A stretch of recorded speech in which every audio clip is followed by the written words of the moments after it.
Yes, you may be frustrated with your ability to consistently hit quality lag putts. Are you also frustrated with the inevitable lagging results that are baked into the skill acquisition and development process? Are you perplexed by this layer of pressure, or at least perceived pressure, that you continue to place on yourself in some of the biggest moments where you feel you need or you desire to perform your best? Are you frustrated by your inability to play freely, presently, to truly access all of the skill you have acquired over your years or decades of playing the game? If you relate to any of that, or you're struggling to get out of your own way, then today's conversation with my guest, Andrew Reynolds, is definitely one you're going to want to listen to multiple times. Andrew Reynolds is a cognitive performance coach based in the UK, and he helps all golfers, from weekend amateurs to touring professionals, develop the ability to perform under pressure and play their best golf when it matters most.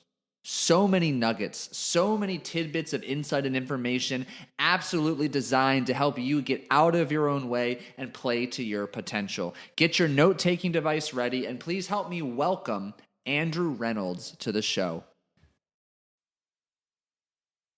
Andrew, one of the most common goals I hear golfers talk about on the course is having the ability to play freely or to play with freedom. In your experience coaching, what does that even mean, and how can we achieve it? It's such a great question. Yeah, such a great question, because I think it's a big thing that maybe gets overlooked at times, but often the biggest thing holding people back from playing their best golf is that there is a big disparity and a big difference between the way they're able to hit the golf ball on the driving range and then what they're able to produce on the golf course. And I think for me, playing with freedom, a lot of it comes into being able to be in somewhat of a similar mental space on the golf course as you are during your practice time. And one way that people often try to do that is by trying to make the golf course look like practice, but actually we want the practice to look like the golf course. So if we can start to bring elements of what we face on the golf course into our practice time, that's going to help us get used to how we feel we're on the golf course. Our golf on the range is going to look similar to our golf on the course. And then as a result, we're going to feel more comfortable, which is going to free us up. And how do we do that? Like tangibly, what does that look like? How can we bring some of the competitive elements from around onto the practice range? 100%, because it's a bit like penalty shootouts in soccer. You can never fully make a situation that's like it's the 89th minute, it's 1-1, you've got to score the penalty to win the match. You can't create that in your practice time, but what we can do is we can simulate it. And the big thing that simulates pressure and simulates competitiveness is adding consequence to the shots we hit. So for me there, when I'm coaching anybody I'm working with, is really drilling down on how we can add consequence to different shots that people are hitting. So the way you can do that is by competing against other people. So if you practice as a group or with somebody else, then there's some really good opportunities to compete there and add the consequence of potentially losing to your mate to your practice time. And then also, even when you're doing it on your own, you can add scores to things you're doing in practice. So there's games that have scores attached, or even one way that I really like is to have a task that you need to complete before you can move on. So an example might be set out a fairway on a driving range. You've got to hit that fairway 3 times in a row. That first shot, it's just going to feel like a shot on a driving range. But when you get to that third one, it's going to be I need to hit the fairway here, which is exactly what you're going to say to yourself when you're out on the golf course, which is then simulating that environment of a tee shot that's on a tight fairway on a tough hole. I love that. There's like that element of gamification now, and this is going to look different for everybody you work with. How do you help them enforce that accountability to have to endure the consequence should they not complete the goal, the mission, or the objective? Yeah, 100%. And it's a really big part of it, because it's so easy when we're struggling with a task to just kind of put the task back down and go back to something that's more comfortable, that's kind of easier. Yeah. The 7 irons at the 150-yard marker. We can, I'll just hit a few more of those and then I'll go back to the competitive game. But one thing that I really like to really really help my clients see and help golfers to see is that actually it's that moment where it feels uncomfortable, where you're out of your comfort zone, where it's difficult, where you've really got to find the solution to a problem. That's the point that you're actually going to be building the skill. That's the point that we're actually going to be making improvements. So even though it's going to include more bad shots, it's going to feel uncomfortable, it's the thing that's actually genuinely helping. And I think that comes down to it's almost an education piece, because it's not obvious that that's where it's helping. It's like, well, I'm hitting more bad shots, I'm getting worse. Like this shouldn't be what's happening. But actually, it's understanding that it's that being outside of your comfort zone that is the thing that builds skill. And how do you take it a step further and really empower your clients with that understanding? Because what I'm hearing is you're encouraging, hey, seek adversity, seek a microcosm of failure, adversity, challenge, discomfort. How do you help them really begin to shift their mindset to get on board with that? Yeah, that's a great question. And there's a lot of kind of individuality to kind of different people. There's guys that I work with who will just immediately love that type of practice. They'll be the kind of guys that are like, do you know what? I just find the range really boring. I find the putting green really boring. So you give them games and challenges and gamification, as you said, and all of a sudden it's the most engaging thing because they've been given something to really get their teeth into and be like, right, I've got something to beat here. I've got something to do and to really challenge myself. And then there's other people that it's just a case of taking it slowly. We don't have to take it from no consequence at all to everything is super tough, super hard to get through. It's a case of just building it a little bit by a little bit. And even in practice, simple things such as changing your target each time and not allowing yourself to hit another shot at that target, it's only a small consequence, but there's always that urge, or I say there's often that urge to scrape in another ball after a bad shot and hit another one. But if you're being really strict with yourself and saying, no, I'm going to change the target regardless of how well that shot has gone, then there's a little bit of consequence there. And then that can be something that's built upon. What I love what you shared, because what I find so fascinating about individual practice is that if you're willing to be honest and slow down and be as present as possible, you learn so much about yourself. If you can take that 30,000 foot objective view, like almost like you're watching yourself practice, you begin to see and feel that urge to take a shortcut, to move forward, even though you didn't fully complete your goal. And candidly, those patterns bleed into other areas of your life. Maybe not all the time, and maybe sometimes with even bigger real world consequences. But that's what I love about practice. It's almost like the best looking into the mirror exercise you can have once you set a clear practice agenda and you task yourself with executing. 100%.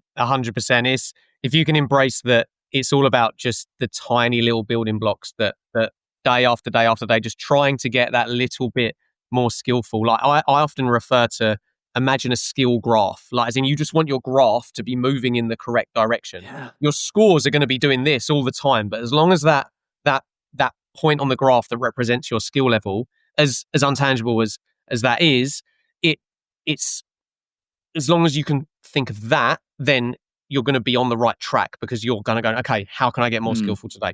How can I get more skillful today? I love that. Building off of it, is there, I often try to remind myself, it's easier said than done, that practice isn't supposed to feel good like we're talking about. Mm-hmm. There will be moments where afterwards I feel like, did I make progress? But I know deep down it was productive compared to going to hit a few of those easy shots and calling it a day. What's the expectation you help your clients set for a practice session to understand, what they can expect, what it could feel like, and how it's contributing to consistent progress? Yeah, it's a really good question. I think I really like to focus on quality of practice. So, okay. Some people that are super dedicated to their golf games will almost have a view of, well, if I don't hit 4 buckets of balls, if I don't practice for 7 hours today, then I'm going to be behind somebody that is doing that. Whereas actually the quality of the practice is far, far more important. And if we're practicing for that amount of time, it's very difficult to keep the intensity and keep the quality high. So just naturally, even though it's physically tiring, the the the the mental fatigue of it, the challenge to ourselves Yeah. gets lower because the quality has to dip. And one thing, like a way that I like to explain this to people, and I think really good places to look at when it comes to that is looking at other sports. You know, in golf, we're pretty much in charge of our own time, which is great because it means we can practice whenever we want.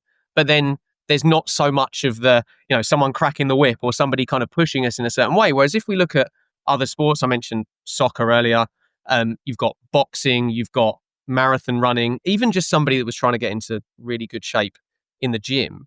In none of those scenarios is the practice going to be all day long and not Yeah. exhausting.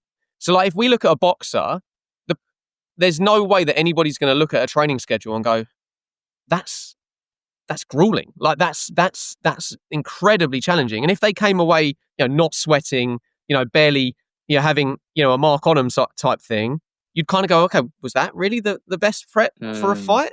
And the same as a marathon runner, if you hadn't really, put the miles in and gone through those really tough runs where you push yourself a little bit further or you push your speed, then it's going to be difficult to see kind of progress over time. And I like to sort of look at that and go, right, okay, if we imagine this as another sport, maybe a sport that golfer I'm talking to has either played or has good knowledge about, and just kind of go, okay, let's look at that and see what the intensity, the time relationship of it, all that type of thing is, and actually what can we take from that and really put into our golf practice to really increase that quality of it.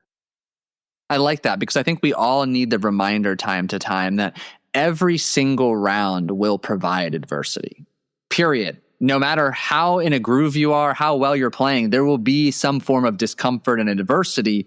And if you bring that to your practice session, you're not only learning how to grow more comfortable in the discomfort of adversity, but you get to practice developing and implementing the skills to overcome the adversity. So that way, when you need it most, club championship, member guest, local tournament, going for your tour card, you're much more comfortable and familiar using those tools on demand to overcome the obstacle. 100%. No, I couldn't agree more with that. Exactly that. It's, the more we can create that situation, the better. And I think also to add to that, golf's an individual game. And I'll include myself in this. As golfers, we tend to be perfectionists.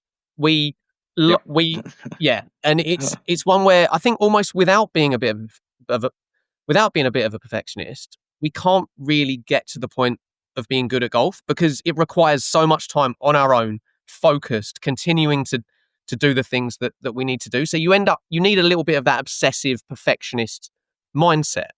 And one thing that I'll say we as perfectionists or people that have perfectionist tendencies is it's harder to handle things maybe going slightly wrong, a bit of chaos. There's a want to kind of control for all of those things.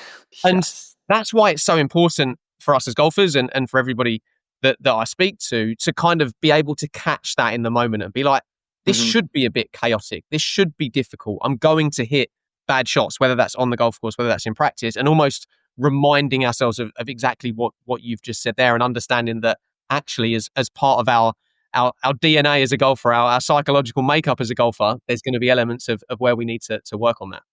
It's interesting because what I hear most is there's an intentionality and an expectation management. Setting the expectation because you've slowed down, you've gotten intentional in what you want this practice session to be like, that there will be challenge, adversity, and discomfort. It's designed to be that way to be productive. And so long as you expect it, you're intentional how you show up, you can then kind of shift measuring your results by how well you executed your process in those challenging moments, which you and I both know is a process-oriented game, such as life, such as golf. You focus on that, the results are going to take care of themselves.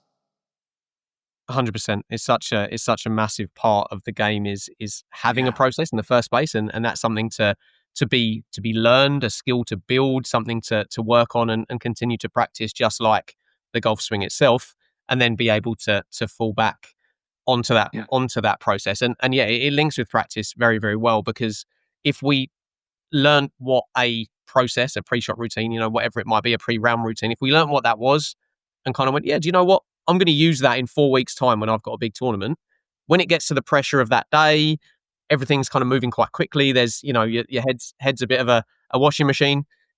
It's going to be hard to just decide to do it then. Whereas exactly as you said there, the intentionality and, okay, what am I actually working on today in this practice session?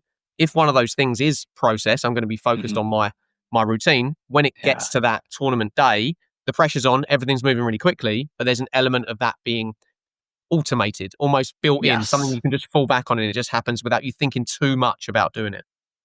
Head is like a washing machine. I love that. I'm going to use that. I love that. Now, building off of that, like, your bread and butter of expertise, and I'm going to kind of open it up to you to clarify and fill in the gaps, of course, is this mental fatigue, cognitive energy, decision fatigue mounting. You and I both know when there's a perception of expectation, high stakes pressure, that can be so emotionally, cognitively depleting.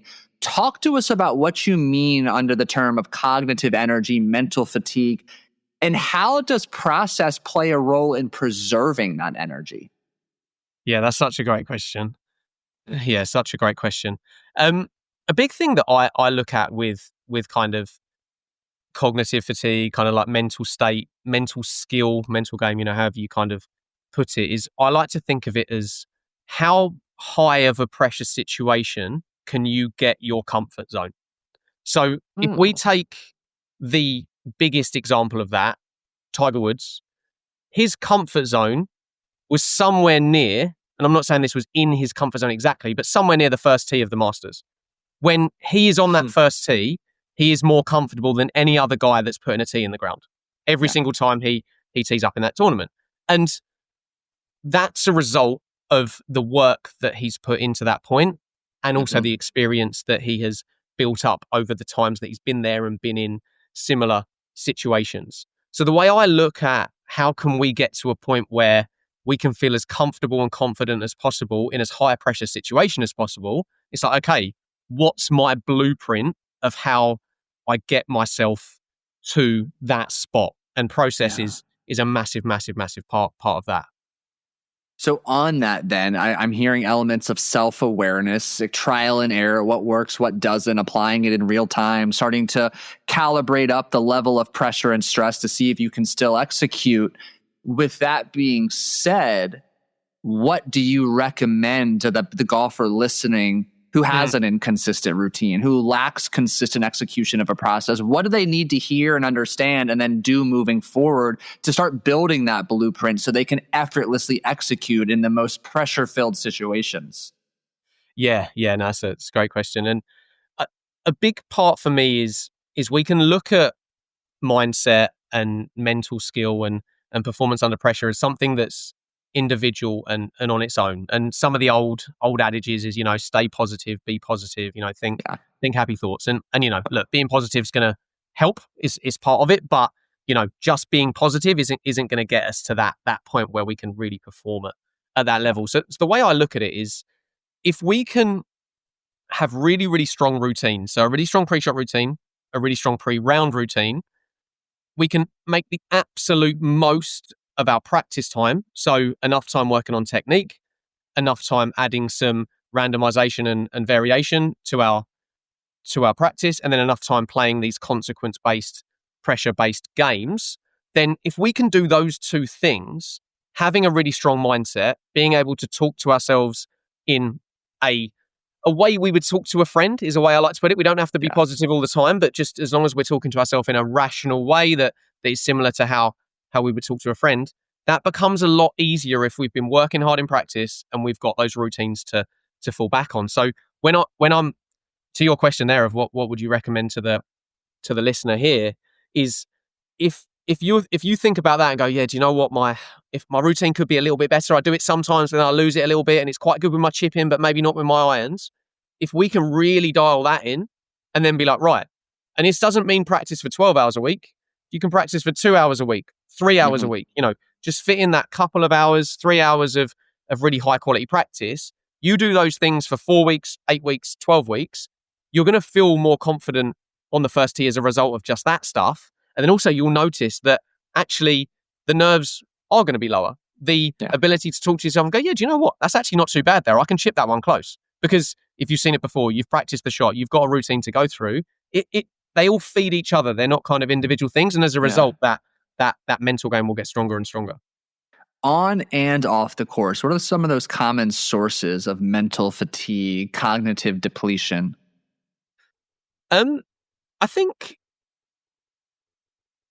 a big one, especially in golf, is time between where you are now and what's coming up. So that could be I've got a big tournament in a week. That Yeah. could be I've got a difficult hole in 3 holes. That could be I've got the final round of a tournament tomorrow.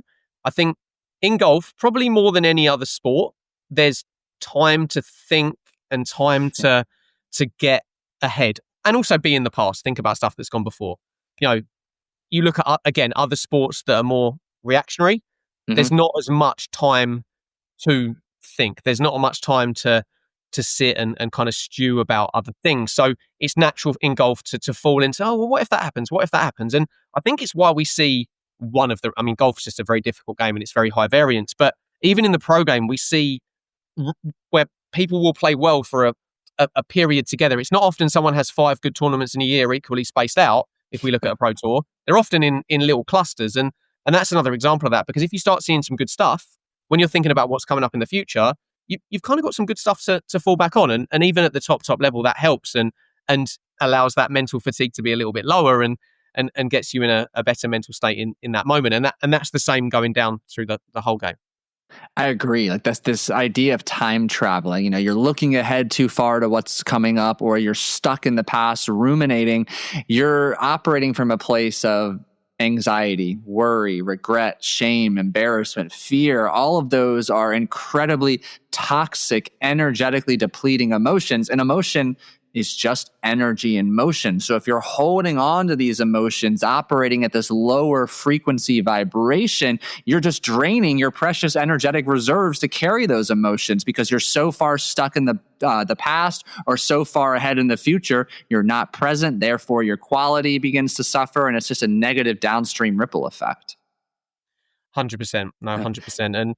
And to talk to those kind of emotions, yeah, I'm a big believer in the ability to be aware of our self-talk and be Mhm. aware of the conversations that we're having Yeah. with ourselves, and really being aware that if we're feeling anxious, if we're feeling frustrated, if we're feeling nervous, if we're feeling a bit of trepidation about something coming up or a hole coming up, it's not the thing itself that's making us feel that way.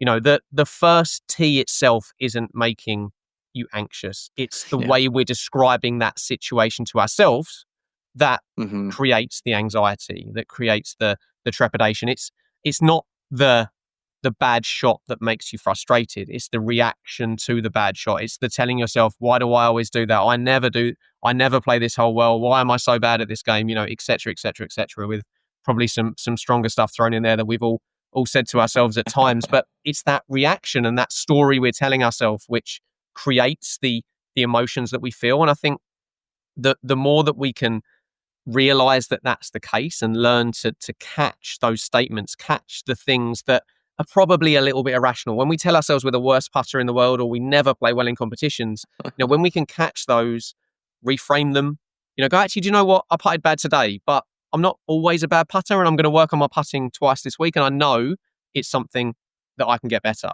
And it's being able to spot those patterns that really helps to alleviate those strong Hmm. feelings that like you say can be a really, really strong burden to carry and very, very difficult to play good golf feeling.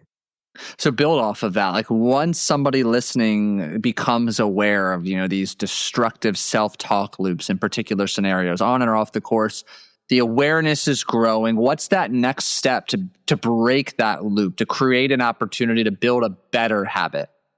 Love that question. It's a great, great question. And the ability is being able to first spot that there's even a conversation going on, Yeah. realizing that you are having a conversation with yourself in your mind basically all day. And it's mainly mundane. What am I going to have for dinner later? What's on TV later, whatever it might be. Yeah. And first spotting that conversation is there, that's massive. It sounds really easy, but it's not as easy as it sounds. Hmm. Then it's a case of being able to almost listen, be like, okay, what am I saying to myself? What did I say to myself earlier? What what was going through my mind there? What did I say? And then just being able to pull out the irrational parts. And it's not positive or negative. We don't need to get rid of all negatives. You know, that was a bad shot is a negative statement. It's absolutely fine if you hit a bad shot to tell yourself that was a bad shot. That was terrible. You know, there's nothing too inflammatory about that. It's when we start getting irrational of, I never play this hole well. I'm always terrible. Here we go again. They're the things that get slightly more irrational. That if we analyze the evidence, then that's where we look at it and go, actually, do you know what? That thing I said to myself is actually not true. And that's where we need to be able to catch it, reframe it, and be able to tell ourselves what is actually true. Because we don't want to lie to ourselves. The way to, if we tell ourselves we're the worst putter in the world, there's no good then. No. You're actually the best putter in the world. You know, those things are both untrue. There's going to be, you know, somewhere in the middle where that's the rational statement, the truth, the honest evidence of what's there. And if, as long as we can spot when it gets a bit irrational, when it gets a bit inflammatory, and then be able to catch it, reframe it, that's the real skill to be able to do. And it starts by awareness, and then it becomes spotting, and then it becomes learning how to reframe. And they're 3 different steps. That's almost like, you know, grip, stance, backswing. You can't work on all those 3 things necessarily at once. So if an internal narrative is something that you've never ever heard of, never even considered there being, the first step is just listening a little bit, just becoming aware of it. If you're like, okay, yeah, now do you know what? I have thought about that. Then it's a case of going, okay, cool. What are the things I'm saying to myself, and what bits are irrational? You could even, you know, have a little note section on your phone, just write a few things down, or a notepad or something like that. And then after that, even if you went back later and went, right, what could I have said to myself there instead? You know, if I was caddying for me, what would I say to me?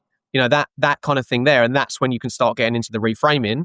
And then when the skill gets really strong, you can catch it in the moment. You're in the 18th fairway of a tournament. Oh, that was terrible. I've just missed the green. You can catch it immediately, but it's okay because I've been working on my chipping. I can get down there. I can chip it close. I know I can still make par. If we can go down that route versus, oh, here we go. I know I'm going to make bogey. I always mess up the last.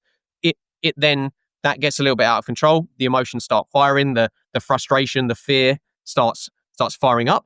Whereas if we can catch it in the moment, we can at least reduce that, because those emotions are always going to be there. I think it's a big part. It's an important thing to say that working on the mental game doesn't mean getting rid of all emotions. It just means increasing the ones that help and just mediating and reducing the ones that are a bit more of a negative. Really well said. I always come back to, it's like you have this switchboard, this dashboard of all human emotions that are possible to experience, and you have an opportunity to calibrate the dials of each. And when you learn how to dial in, you know, maybe someone listening needs a tad of anger or something that's predominantly viewed as negative, but when we both know emotion is just energy, they're neutral, he knows how to calibrate in that anger, that focus, that consequence, whatever it may be, to a manner that he's able to perform to his potential. So it's all about calibration. And on just the big overarching theme of first awareness, like for those of you listening closely, Andrew used a couple really, really nuanced examples. I never. Speaking in absolutes like that, like that's a low-hanging fruit to start listening for as you audit your self-talk, because that's a dead giveaway that you're making assumptions, you're operating from an irrational state, which typically leads to irrational decisions, behaviors, and just a negative place to be, not a good place to play your best golf at, to say the least. 100%. And one other thing you said there about kind of dialing up a little bit of anger, or you know, looking at certain things that may be viewed as negative that could actually be helpful. I think that's a great point too, because I like to look at all emotional states and realizing that they all have adaptive and maladaptive sides to them. So bits that help and bits that don't help. Because if somebody gets a bit angry, it generally means they care a lot, which means probably their work ethic is really high and they're willing to put in the work. Whereas you could get somebody who is so laid back, they're so calm.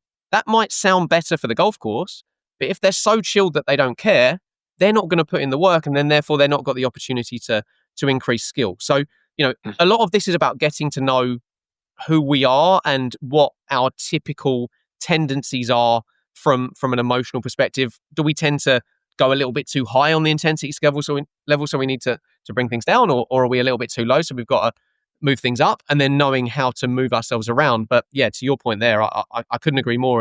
And it's an important thing for people to kind of realize so that they can actually Yeah. work out where it is they played their best golf and then focus on how they get there versus it being kind of like a cookie cutter type approach. And quite often I see, to build off of that, a lot of clients I work with struggle with appropriately calibrating confidence. They come off back-to-back birdies, they get a little sloppy and lackadaisical in their pre-shot routine and their ability to slow down, clearly pick a target, because they're riding so high they feel untouchable. And then boom, it's one blow-up hole or incredibly poor shot that brings them back to reality.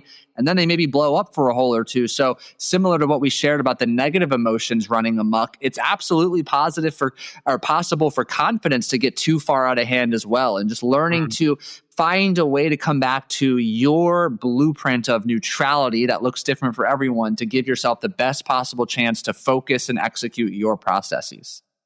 100%. It's an example there of something positive, meaning that you get out of your process and meaning that you get either too far in the past thinking about the birdies, or you get too far into the future thinking, I've just made two, I'm going to shoot 6 under or whatever it might be. And both of those things, they're a result of a very positive thing. There's never a bad situation where you're walking off back-to-back birdies. But if we allow it to move ourselves out of that present state and into either past or future and thinking about other things which affects our process, it can have a negative effect. And that's, again, it goes into that bucket of things to catch. And okay, what do I say to myself after those couple of birdies? And which bit is helpful, which bit isn't as helpful, and what would I like to say to myself next time? The example you used is so relevant. I start 2 under. Oh, I could have a lifetime low today, or maybe you're 4 under on the front 9 and you blow up on the back. We've seen this play out. Starting terribly, finishing strong, and vice versa. I call it the upper limit problem, fear of success. When you notice a client stuck in that pattern where they start hot and they inevitably sabotage back to their level of comfort, what do you educate them on? How do you help them find a sense of safety in breaking through to that next low score area? Yeah, it's a great question. I think a big one is helping people to see how much they're thinking about score and how they're essentially referencing score in everything.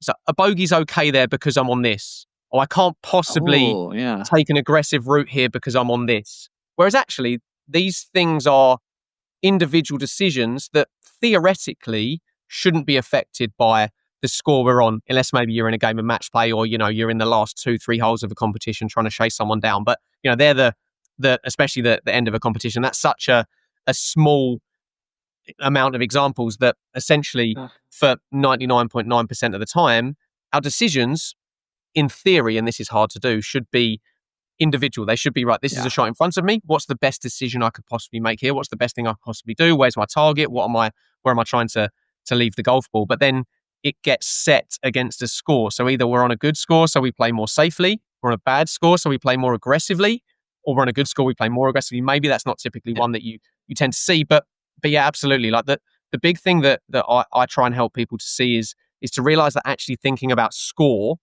is something that can actually be a bit of an anchor. It can be something that stops us from being fully into the shot that's in front of us and ends up that we kind of end up on a bit of a tightrope versus being in the shot, being free and easy and being fully focused. And a thing I really like to help people to go out there and do is to go out there with a goal of, okay, I want to pick a target, visualize and commit to every single shot I hit today.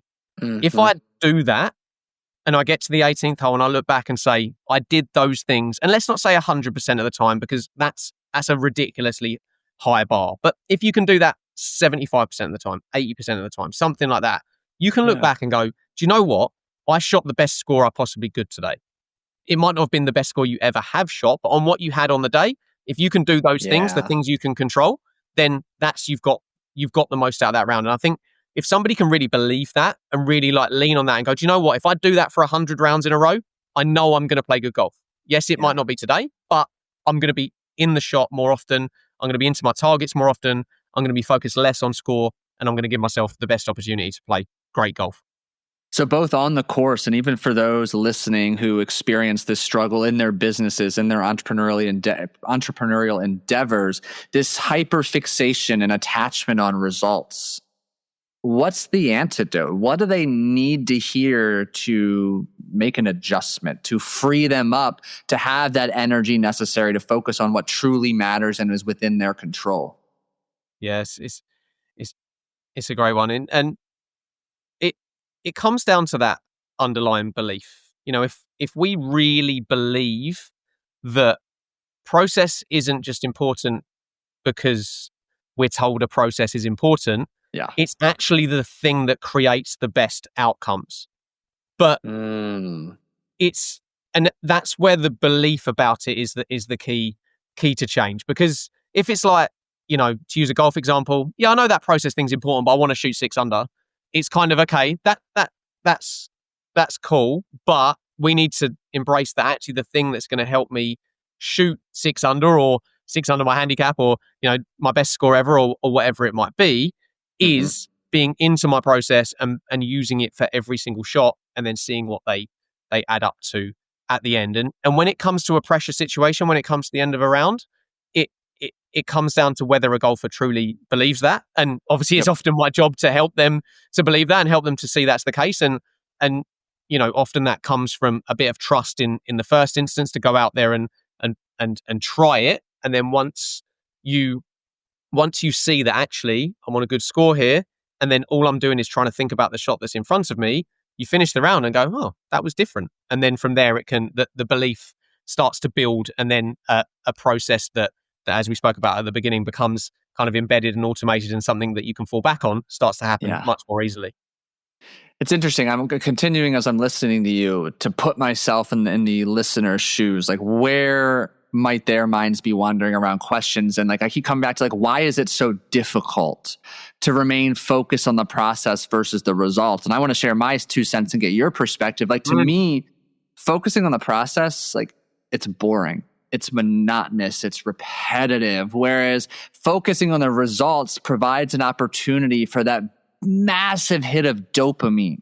And that's a thrill. It's sexy. And like, I come back to this example. Let's say it's a par 5 reachable in 2 for some people, but you yourself don't quite have that skill developed consistently to be able to execute, hitting the 3-wood from the fairway, however far you need to hit it.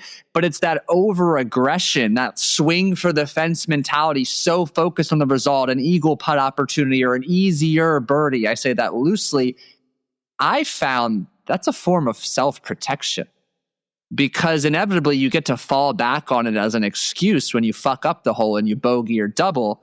Because, oh, I swung for the fences, or, oh, like I tried to get there in 2, even though it was well outside your skill level. So I'm curious, like, what have you noticed as forms of resistance in your coaching experience, or maybe your own personal experience, sticking to the boring process? I'm with you entirely. If somebody goes out there and is, I'm just going to hit driver off every tee and try and hammer Yeah. every putt, it is something that can be a form of protection. Because if you go out there and say, oh, well, I didn't think about any of that strategy nonsense. I just had a swing at the ball and see what happens. And then, if you feel like you've not really tried, then there's no way you can fail. But then Bingo. it's kind of catching that and kind of going, well, if there's no way that I try, I might not fail, but I definitely won't succeed. Like there's no way that I'm going to get to where deep down I truly, truly want to be. And obviously, if someone does just want to go out there and have fun and swing for the fences, that's totally cool. But for any golfer that's kind of serious about shooting the best scores they can, playing the best golf they possibly can, I agree with you. Process on itself is boring. But what I like to say to people is one of the most fun things in golf is walking off the 18th green with a good score. And that's not to say that, and I think that's the thing where the conversation goes process or outcome. That's where it's like, no, not at all. Like, process is a thing that's just part of outcome. If we don't have a process, our outcome just isn't going to be as good. And the more that a golfer can embrace that, they can see that actually I've got this thing that I can fully control, which is my process. It's my pre-shot routine. It's the way that I prepare. It's also the way that I practice. And if I can tick off all of those things, then I know that good things will come from that and I'll get good results. But it's the same delayed gratification that's just so difficult for human beings.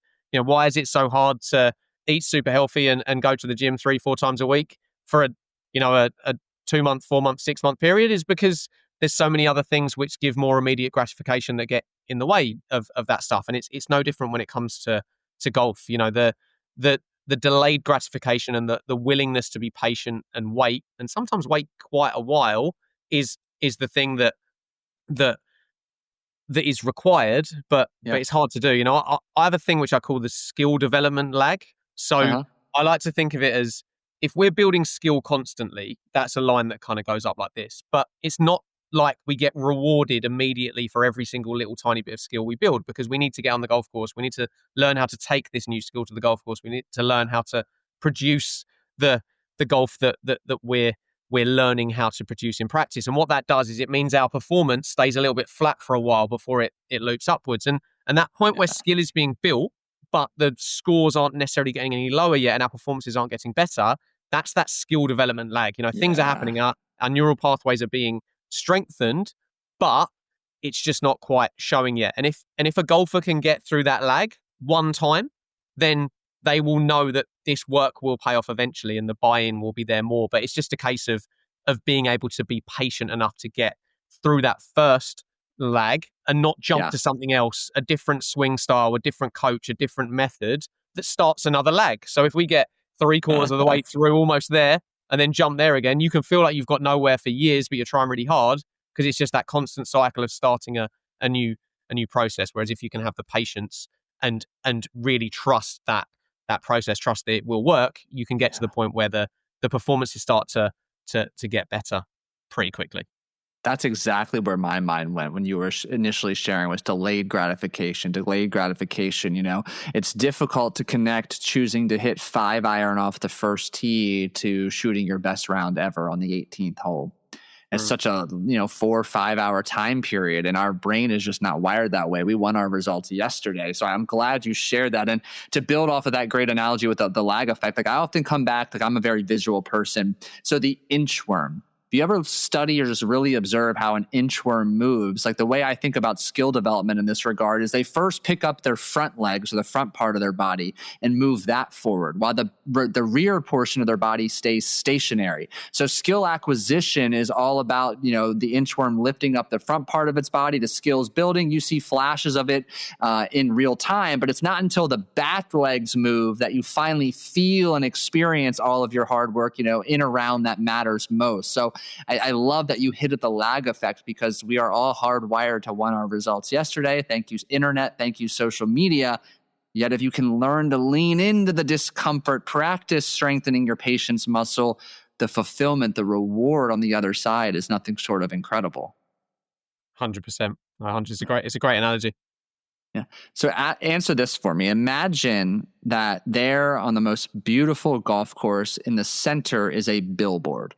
The billboard is visible from all 18 tee boxes, and you have an opportunity to write a single message on that billboard visible to all golfers. What do you write? Okay, that is a great question. I would write, pick a target, visualize, commit. Simply because if you can do those three things, you will play the best golf you possibly can on that day.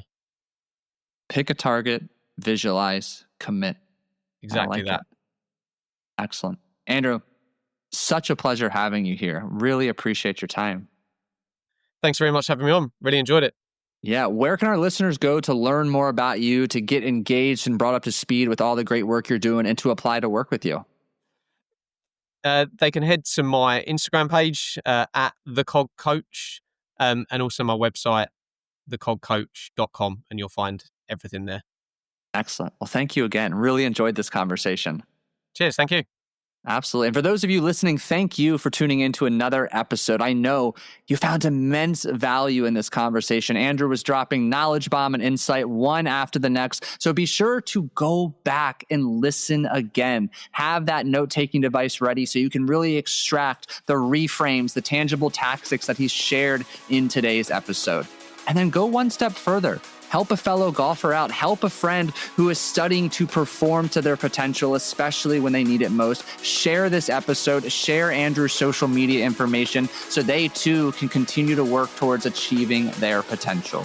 And if you haven't done so already, it takes 30 seconds to leave a genuine rating and review on Apple Podcasts, Spotify, or wherever you're listening to today's show. Thank you again for listening. Have a fantastic rest of your day. Hit them straight this weekend, and we'll catch you in the next episode.